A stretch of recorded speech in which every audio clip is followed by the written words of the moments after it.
Ayan, magandang hapon sa inyo mga kalitar. Sa video natin ngayon mga kalitar ay mag-tutorial tayo mga kalitar ng isang saranggola mga kalitar. So itong tutorial na to mga kalitar ay para sa mga bata na baguhan o hindi pa masyadong maalam sa paggagawa ng saranggola. Bali mga kalitar, itong saranggolang to ay yung mga madadaling paliparin mga kalitar. Ganun lang yung tutorial natin kasi dito sa ating YouTube channel mga kalitar ay marami tayong bago, marami tayong subscribers na pumasok dito sa ating YouTube channel para matuto sa ating mga ginagawang tutorial. Bali gagawa tayo ngayon mga kalitar ng tutorial sa paggawa, pagbuo at pagpapalipad ng saranggola mga kalitar. Itong tutorial natin mga kalitar ay umpisa natin sa mga saranggolistang baguhan mga kalitar. Gagawin natin itong ating tutorial na step by step. So itong tutorial na to ay para muna dun sa mga bata. Ito yung pinaka basic na saranggolang pwedeng gawin ng mga bata at pinaka madaling paliparin na saranggola mga kalitar. So ito umpisahan natin mga kalitar. Mag-umpisa tayo sa kawayan mga kalitar, sa pagkayas mga kalitar. So tuturuan ko kayo ng kayas mga kalitar para madaling paliparin yung mga gagawin yung saranggola. Bali ito mga kalitar, may kawayan tayo dito. So itong kawayang ito mga kalitar ay ito yung magiging sample ng ating kayas mga kalitar sa dulo ng pakpak. Bali ito mga kalitar, kakayasin lang natin ito mga kalitar para maipakita sa inyo kung ano dapat ang hubog mga kalitar ng pinakadulo. Bali umpisa natin mga kalitar dito sa pagkakaya sa pinaka magiging dulo ng pakpak mga kalitar.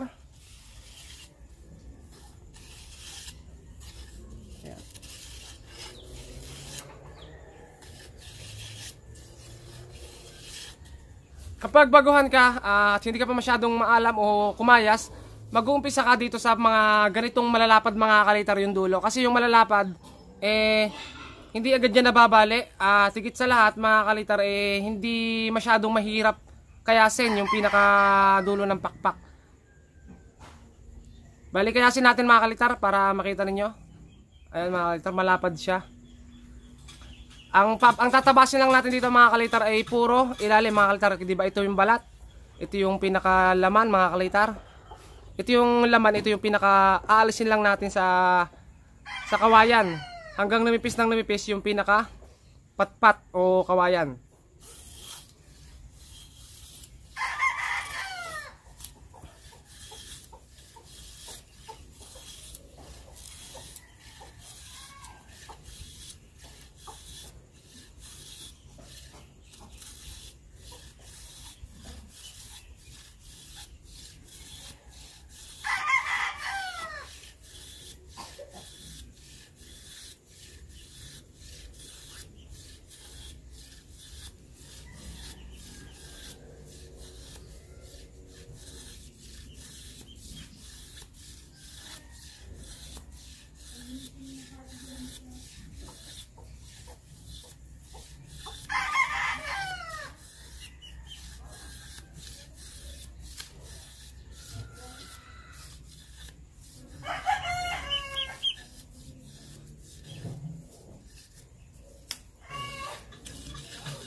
Balik kapag nakaayos na mga kalitar, ito dapat yung magiging itsura ng pinakahubog ng inyong pinakadulo ng pakpak mga kalitar. Yan.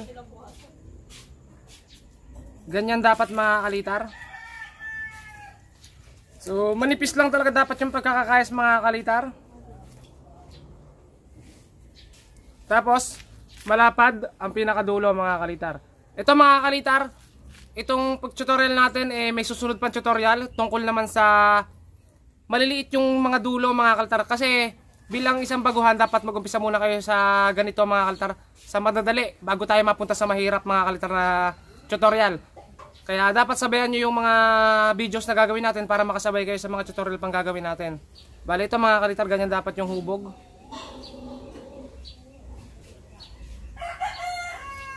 Tapos dako tayo mga kalitar sa may pandampagitna para madaling paliparin nyo sa saranggola mga kalitar. Ganito yung gawin nyo mga kalitar na kayas. Bali, ito mga kalitar, nakayas na natin yung magkabilang dulo. Ito pa mga kalitar, tutorial ko sa inyo. Kapag natapos nyo mga kalitar itong kabilang dulo ng pakpak, ito mga kalitar, di ba? Huwag nyo munang isusunod itong kabila. Yan. Para mas madali. Kasi pag baguhan ka, tapos ito muna yung gagawin. Ito yung, halimbawa, natapos ka dito, tapos isusunod mo itong kabila. Mahihirapan ka kasi doon, babalik-balik ta rin mo pa yung kawayan, titiran mo kung pantay. Kaya ang payo ko mga kalitar, ganito yung gawin nyo. Pagkatapos nyo dito sa isang dulo ng pakpak, kuhanin nyo yung katuwang na pakpak mga kalitar. Tapos ito yung kakayasin nyo. Ito yung unang kinayas nyo mga kalitar. Unang kinayas nyo yung magsisilbing gayahan nyo mga kalitar sa gagawin nyo yung sunod na pakpak o hubog mga kalitar. Tapos habang kinakayas mo, titingnan mo lagi yung nauna mong ginawa, itatapat mo kung pantay na yung pagkakakayas o pagkakabend. Ganun lang mga kalitar. Bale ito mga kalitar, ito na yung kinayas natin. At ito pa mga kalitar, pakita ko sa inyo yung pinaka-pagkakayas. Huwag kayong munang, bilang isang baguhan, gaya ng sabi ko, ito yung tutorial natin sa mga baguhan. Huwag muna kayong kakayas ng mga pambagyuhan. So kumayas muna tayo ng mga pangmahinang mahangin.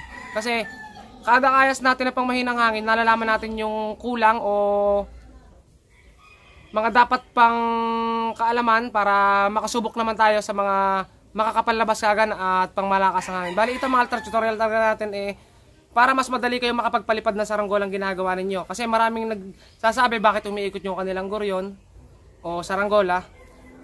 Nasa pakpak rin po yun at saka sa patindig. Bali ito mga kalitar, ganito lang dapat mga altar, malambot lang talaga. So ayan, nabebend talaga siya mga kalitar.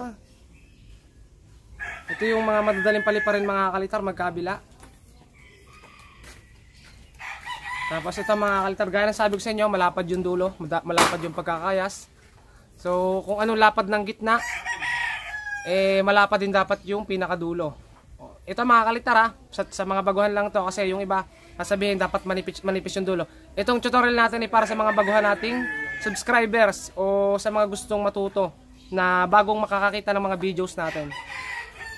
Bali dapat titingnan nyo rin mga kalitar kung parehas yung pagkakabend. Ayan mga kalitar, dapat pantay na pantayan.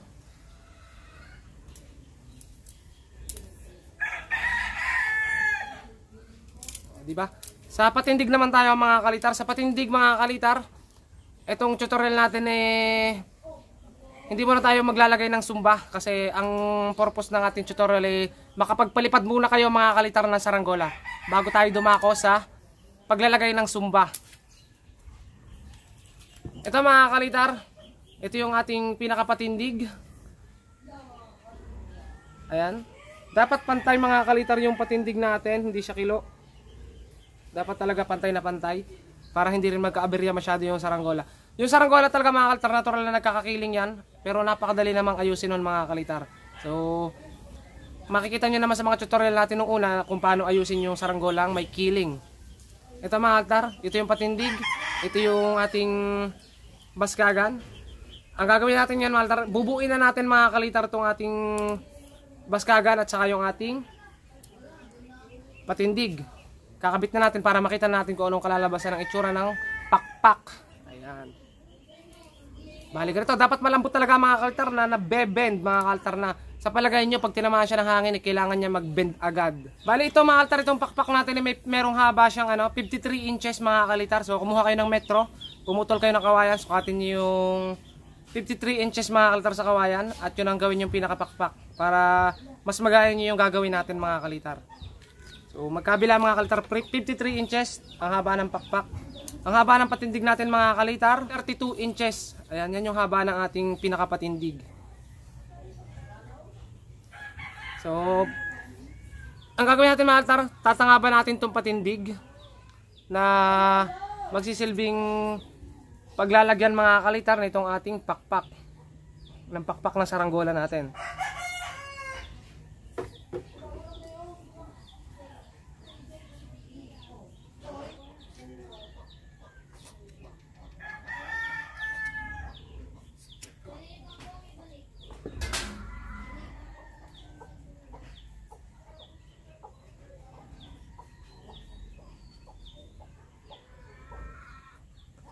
Ganito mga kalitar, ganyan, tatangaban lang natin yung ating patindig ng ganyan. Patagilid mga kalitar, ayan. Bago natin ikabit yung ating pinakabaskagan. So, magkabila mga kalitar, tangabang ko rin yung kabila.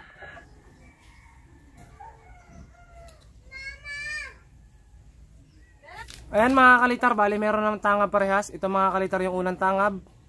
Paglalagyan ng pinakapangtaas na pakpak. At ito naman mga kalitar yung pangalawang tangab sa pang-ibabang baskagan o pakpak mga kalitar. Kabit na natin mga kalitar. Kapag magtatali kayo mga kalitar o magkakabit ng pakpak, gumamit kayo nitong liting o ito yung pantali sa bigas mga kalitar. Ganito. Ayan, ganyan lang mga kalitar yon. Kung wala kayong ganito mga kalitar na buo, kumuha kayo sa mga sako ng feeds, makakita kayo doon. Tastasin nyo lang mga kalitar yung hindi na ginagamit mga kalitar. Kasi baka magbukas pa kayo ng feeds, magagalit sa inyo yung inyong magulang kapag gano'n. Lalo't may baboy silang pinapakain mga kalitar. Ito mga kalitar, hanap lang kayo ng mga hindi ginagamit na tali mga kalitar liting. Saka na kayo gumamit ng tanse kasi mahirap pang magtali ng tanse kapag hindi pa kayo masyadong maalam. Ganito lang muna gamitin nyo mga kalitar.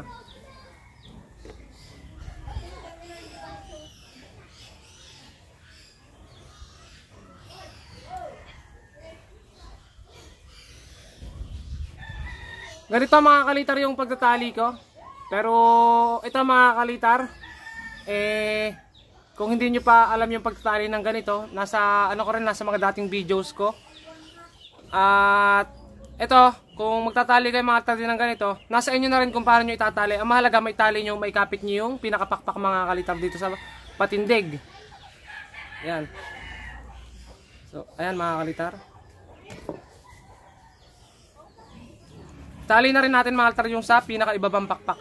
At hindi man mga kalitar masyadong matibay yung pagkakatali nyo, pagkakabuhol, ang ipapayo ko sa inyo, gumamit kayo ng shoe glue mga kalitar o anong klaseng glue na marami ngayon nalabas para maging matibay yung pagkakatali nyo mga kalitar at hindi gumalaw.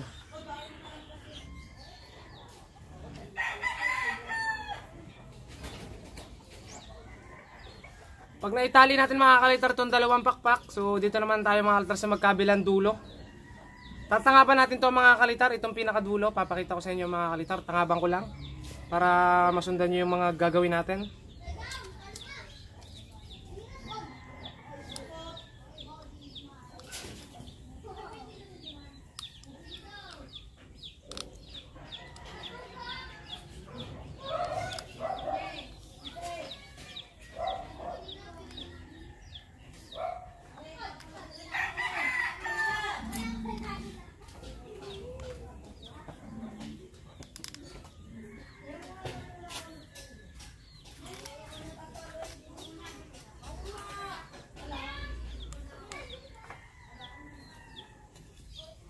Ganito lang mga kalitar yung pagtangab sa dulo. Kita nyo ba yung dulo ng pinakapakpak natin? Tatangaban nyo ng ganyan para makapagtali tayo at hindi dumaplis yung ating gagawing pagkakatali sa dulo. Lahat ng dulo mga kalitar lalagyan natin ng ganyan bago natin pag dikit-dikitin yung mga dulo ng pakpak. Ayan mga kalitar, matapos natin lagyan mga kalitar ng tangab yung mga dulo, kakabit naman natin ito mga kalitar. O pagsasamahin natin mga kalitar yung magkabilang dulo para mahubog natin ng ayos. Bali ganito mga kalitar ang gawin nyo.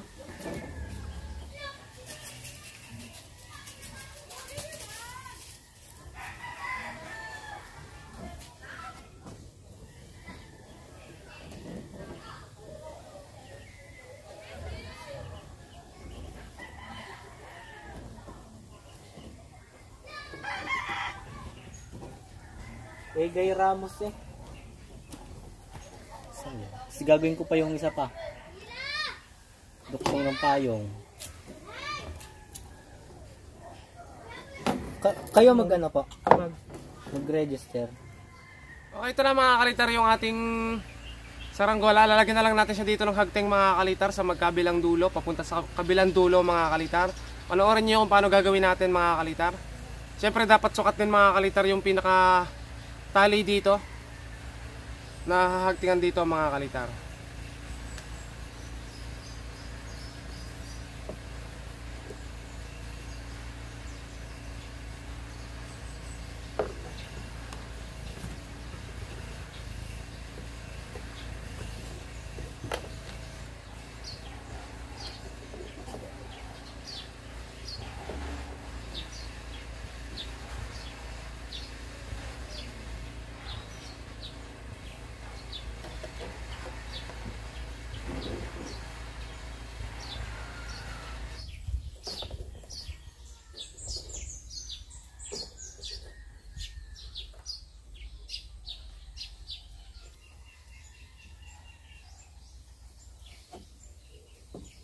Ito naman mga kalitar, ito yung gagamitin natin palagay sa pinakaulo ng ating saranggola. Yan mga kalitar, nakaganyan yan.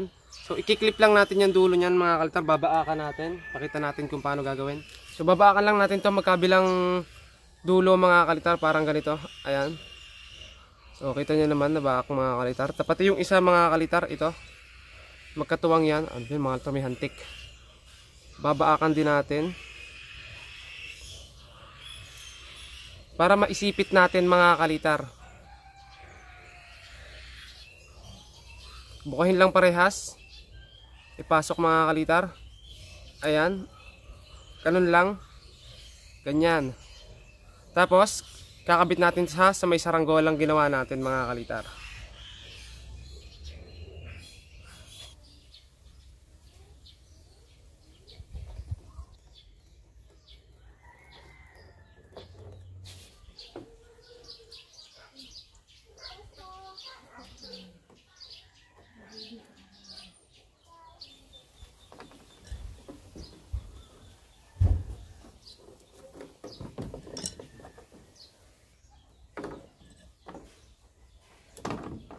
Bali yan na mga kalitar yung saranggola nating binubuo. Kulang na lang siya ng puwet at pabalat para matesplay natin. Tetesplay natin ito mamaya mga kalitar, huwag kayong mag-alala para makita nyo naman lumipad yung ating ginagawang tutorial. Saka hindi mabubuo isang tutorial kapag hindi lumipad yung saranggola.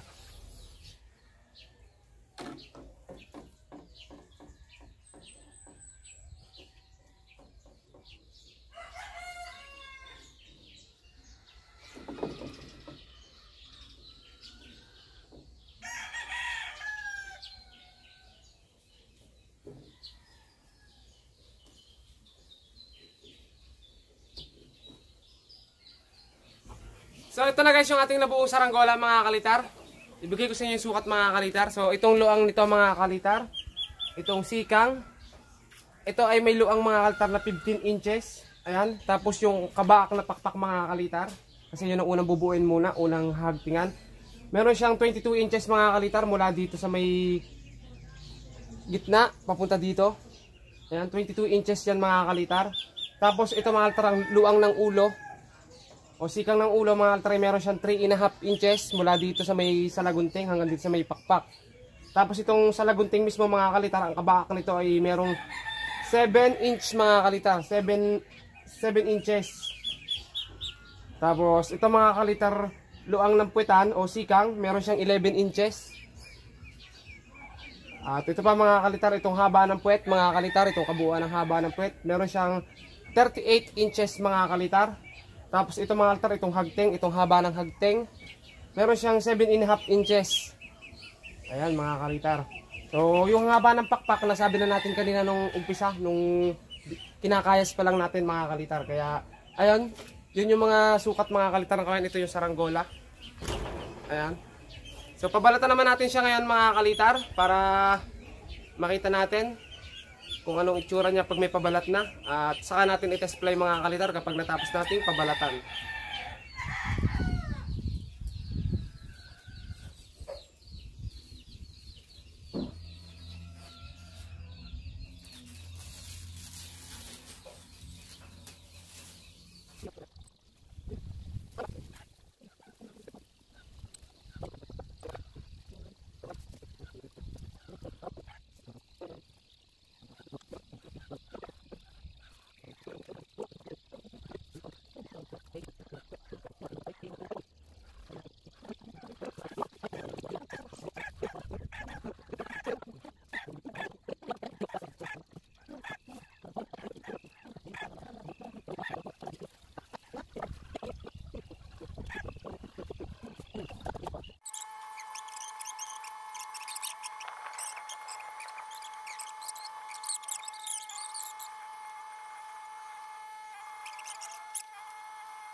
Ayun, magandang hapon sa inyo mga kalitar. So magte-test fly na tayo. Palilipad rin natin yung ating ginawang tutorial. Titignan natin kung lilipad mga kalitar.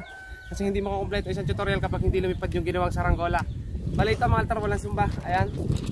So sabi ko sa inyo, madaling paliparin. Tingnan natin kung totoo yun mga kalitar. So test fly na natin itong saranggola natin. Pasensya na kayo mga kalitar, hapon na. Kasi natulog pa mga kalitar si kalitar.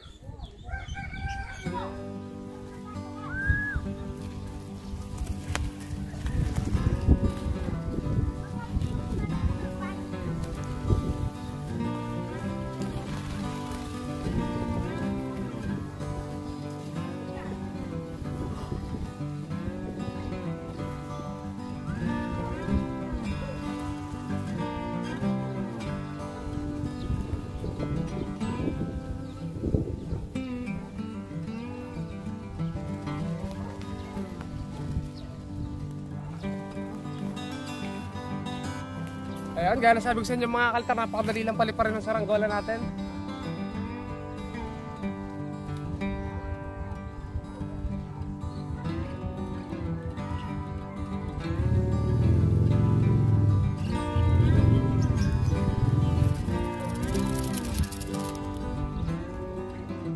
So maya maya mga kalitar, bababa na natin at sa susunod na araw mga kalitar, susubukan naman natin siyang lagyan ng sumba.